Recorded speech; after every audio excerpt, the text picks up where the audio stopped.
Loué soit Jésus-Christ, qui nous a lavés de tous nos péchés dans son sang.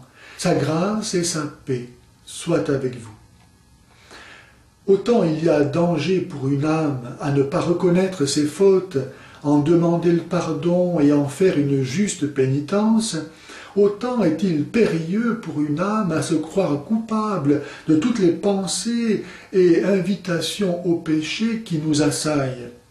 Une telle imputation aurait vite fait de nous fausser la conscience et même de plonger une vie entière dans le désespoir. Voilà où l'on aboutirait pour n'avoir pas su discerner les esprits. Un tel discernement s'obtient par l'expérience, pour peu que l'on s'examine attentivement après la confession. À ce moment-là, l'âme est comme une feuille de papier blanc sur laquelle rien encore n'a été écrit. Dieu et son ange sont pressés d'y écrire, tout autant que le démon et ses anges à lui sont pressés de le faire. Ce qui appartient à l'âme, c'est d'en donner liberté à qui elle veut, ce qu'elle fait par le consentement. Une pensée mauvaise ou une inclination au péché que vous venez de dénoncer dans la confession, vous asseyez après celle-ci. Ce n'est pas autre chose que le discours tenu à votre âme par un démon qui est pressé d'y écrire de nouveau le même péché. Mais ce n'est pas une suggestion qui vient de votre propre esprit, car à ce moment-là, rien de pareil n'existe en votre âme. Tout y a été effacé par l'absolution. Votre âme a recouvré l'état de grâce donné au baptême. Elle est nette et pure. Le péché y a été effacé et n'y demeure plus qu'une volonté fragile mais libre, davantage inclinée au mal qu'au bien par l'habitude, mais cependant davantage capable de bien que de mal, parce que votre âme a recouvré l'état de pureté et la grâce lui a été donnée par le sacrement. Elle n'a donc rien en elle-même qui puisse l'amener à penser ou à vouloir le mal. À ce moment-là, les pensées qui se présentent à elle, bonnes ou mauvaises, ne viennent pas d'elle. Elle n'a donc rien qui puisse lui faire penser ou la porter au mal. Les pensées, bonnes ou mauvaises, qui viennent ne sont pas d'elle. Ce qui lui appartient, ce n'est que le consentement, soit au bien, soit au mal. C'est le mérite ou la malice de ce consentement qui rendent l'âme digne de récompense ou de châtiment. Si une pensée nous est suggérée, nous invitant à l'humilité, à la maîtrise de soi, à la chasteté, à la pauvreté volontaire, à la charité, il est certain que cela nous est dicté par l'Esprit de Dieu ou l'un de ses messagers.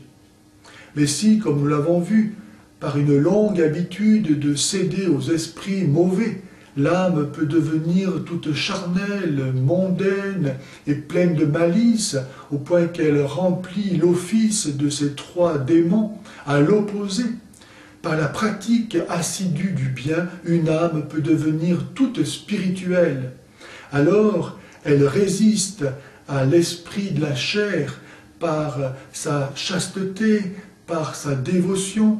Elle triomphe de l'esprit du monde par sa pauvreté volontaire et son humilité, tandis que la paix, la tranquillité du cœur et la charité rendent l'âme si bonne qu'elle triomphe de l'esprit de colère, de violence, de malice et de méchanceté. Ainsi, les pensées de bien qui autrefois lui venaient d'ailleurs, maintenant l'âme peut se les suggérer à elle-même à tout instant.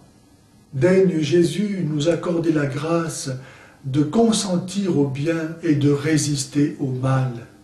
Et pour cela, je vous invite à prier souvent les litanies de l'humilité, que je vais maintenant prier avec vous et pour vous. Seigneur, ayez pitié de moi. Ô Jésus, doux et humble de cœur, écoutez-moi. Ô Jésus, doux et humble de cœur, exaucez-moi. Du désir d'être estimé, délivrez-moi, Jésus. Du désir d'être aimé, délivrez-moi, Jésus. Du désir d'être recherché, délivrez-moi, Jésus. Du désir d'être loué, délivrez-moi, Jésus. Du désir d'être honoré, délivrez-moi, Jésus. Du désir d'être préféré, délivrez-moi, Jésus. Du désir d'être consulté, délivrez-moi, Jésus. Du désir d'être approuvé, délivrez-moi, Jésus. Du désir d'être ménagé, délivrez-moi, Jésus. De la crainte d'être humilié, délivrez-moi, Jésus. De la crainte d'être méprisé, délivrez-moi, Jésus. De la crainte d'être outragé, délivrez-moi, Jésus. De la crainte d'être raillé, délivrez-moi, Jésus. De la crainte d'être calomnié, délivrez-moi, Jésus. De la crainte d'être injurié, délivrez-moi, Jésus. Ô Marie, Mère des humbles, priez pour moi. Saint Joseph, patron des humbles, priez pour moi. Saint Michel, qui le premier avait terrassé l'esprit d'orgueil, priez pour moi. Sainte Bernadette, admirable d'humilité, priez pour moi. Tous les justes et tous les saints, sanctifiés surtout par l'esprit d'humilité, priez pour moi. Ô Jésus, dont la première leçon a été celle-ci, apprenez de moi que je suis doux et humble de cœur. Rendez mon cœur semblable au vôtre. Souviens-toi, mon âme, qu'il y a 3 degrés d'humilité. L'humble qui commence ne méprise personne. L'humble qui profite se méprise lui-même. L'humble parfait aime le mépris.